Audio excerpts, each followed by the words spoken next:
Our favorite dump divers are back to doing what they do best. Well, KC, does that mean they are entertaining crowds with exciting basketball and elite athleticism? I did say dump divers, right?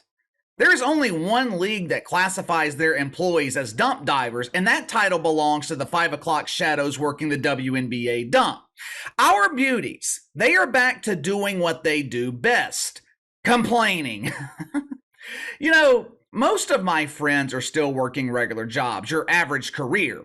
Now, I do have a couple of friends who are entrepreneurs, but most of my friends are working your everyday job. One of the complaints that I hear from them the most, besides the obvious complaints about wages and vacation days off, one of the complaints that I hear the most is their company's not giving them annual reviews. I was talking to one of my friends the other day. He has been begging for a couple of years now for his company to give him a review. Now, obviously, he wants his annual raise. He wants to know areas where he can improve. But annual reviews, they also give employees the opportunity to highlight where management can improve too. In my 7 years working for my former employer, guess how many reviews I had? 0. Guess how many raises I had? 0. Maybe companies are afraid to give reviews. Maybe they're afraid to give raises. I don't know, but I will give credit to the diva of dump divas, Mrs. Cathy Engelbert, because she was not afraid to ask her employees for areas where management in the dump can improve. You know, there really was no need for this. All Cathy Engelbert had to do was ask me, because I could have told her exactly what responses she was going to be given. Recently, the WNBA polled 34 participants, about 25% of the league. They wanted to know how they could improve the amenities in the dump. Would it help if we offered running water? Should we install plumbing and get rid of the porta potties? Should we upgrade the incinerator to the Trash Compactor 5000, which compacts trash while you sit on your ass? In polling the participants, the WNBA made sure to focus on the important stuff, like diversity. Now, I'm not talking about racial or gender diversity. I'm talking about diversity in job titles. They polled dump MVPs all the way down to entry-level employees like the ones riding on the back of the garbage truck. I think they referred to those employees as rookies. The results of the poll were not surprising. Take a guess. Just take a wild guess as to what WNBA players believe is the number one issue facing their league. KC, is it the horrific product on the court? No. Believe it or not, WNBA players believe the level of pretend basketball that very few people see in the WNBA, they think that level of basketball is the best in the world. According to WNBA players, number one issue in their league today is the need for private airfare. Again? Are we really doing this again? How many times does it have to be proven that the WNBA cannot afford chartered flights? Since it's been a while since I checked the financials of the WNBA, I wanted to give players the benefit of the doubt. Maybe, just maybe, the dump has finally figured out a way to generate 1 peso in profit. I get on my Google machine. I search league revenue for the WNBA. Imagine my initial surprise, keyword initial, when I find out that the WNBA is bathing in money. WNBA revenue is surging. The league has generated $180 million. Well, that's just great. That's an increase of $78 million over the 2021 season. Private airfare, I think it cost about $25 million. I guess the league can now afford chartered flights, right? Well, there's just one small problem here. In the mainstream media, they conveniently leave this part out. Last season, the WNBA received a one-time donation of $75 million from woke corporations, sympathy money. Now, is that going to happen every year? Doubtful, which is why Cathy Engelbert is supremely hesitant to commit to chartered flights. If you remove that $75 million from the equation, league revenue only increased by about $3 million. In other words, revenue in the WNBA didn't actually show any growth, it just kept up with inflation. If you remove the sympathy money, the charity donations from woke corporations, revenue was flat, no growth at all. Complaint number 2 on the list. It fell into the category of what they called other. What complaints were included in the other category? Oh, chartered flights. But in this category, the dump divers, they framed the narrative a bit differently. They framed the narrative that chartering flights would mean they are treated like true professionals. Professional what? What is professional about this league? Matter of fact, if your front office doesn't treat you like professional athletes, why should everyone else? Just because you are paid to do something, that does not make you a professional. The other day, I had some landscaping company leave their card on my front door. Professional landscaping, quality cuts. One of my neighbors, he took the bait, bit into the shit sandwich. Dude cuts his yard, looks like a blind donkey cut his yard with a pair of scissors. That dude was paid for the job. Does that make him a professional landscaper? No. One of the participants, named Ty Harris, gender unconfirmed. Ty plays pretend basketball for something called the Connecticut Sun. I mean, do they even get a lot of sun in Connecticut? I could see Florida Sun, Phoenix Sun, but Connecticut Sun?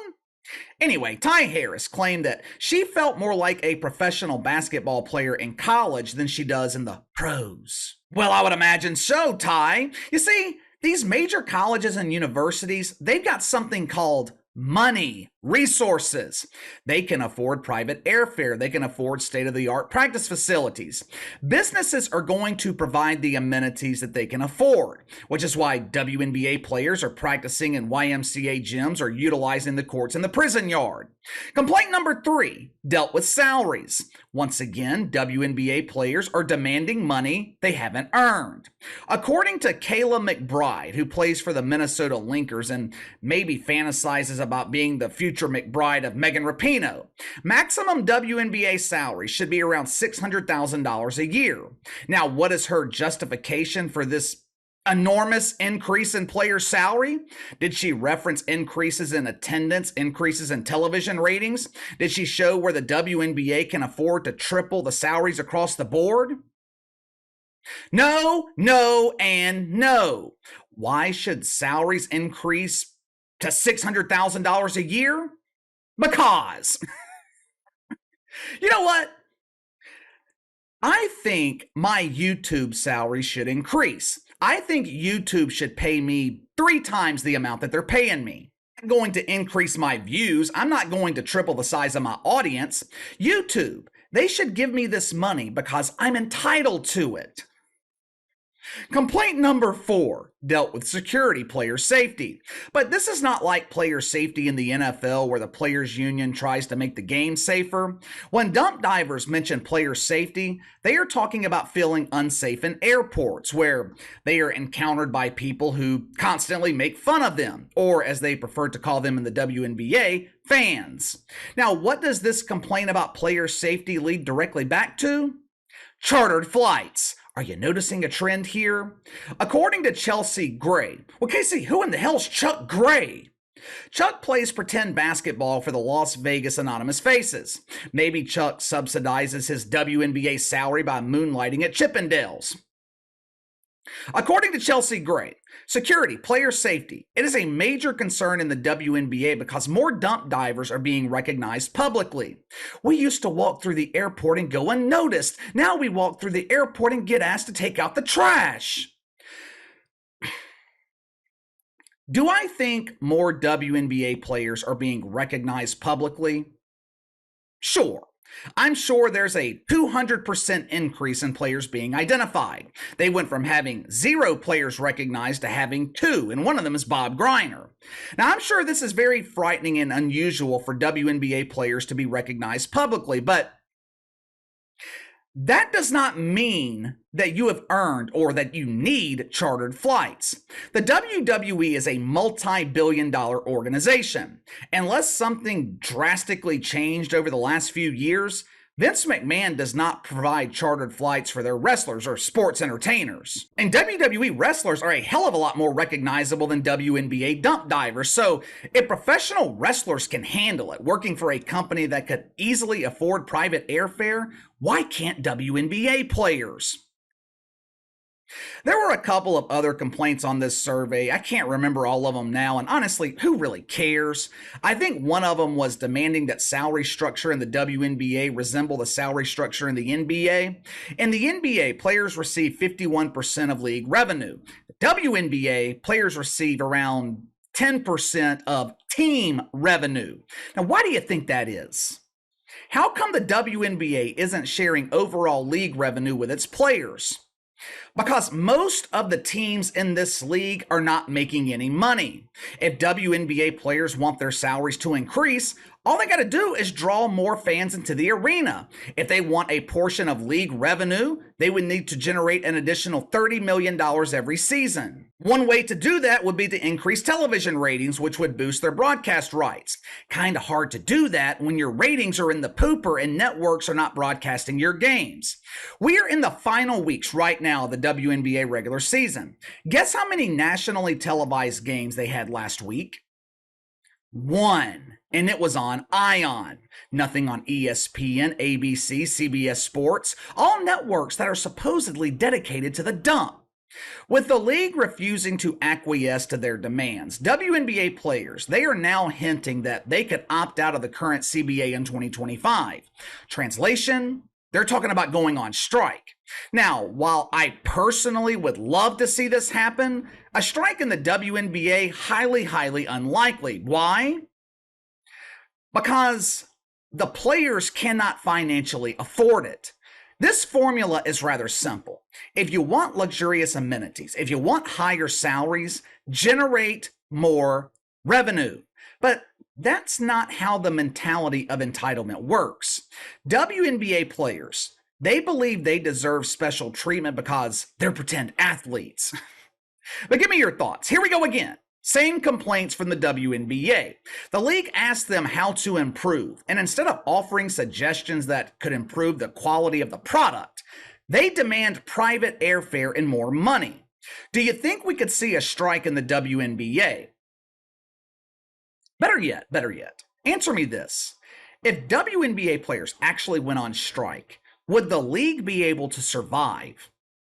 You let me know. Sound off in the comments below. Make sure to like and subscribe. Click the notification bell to receive all notifications from the channel. Best way to contact me is by email at btlkc84@gmail.com, KC_BTL84 on Twitter.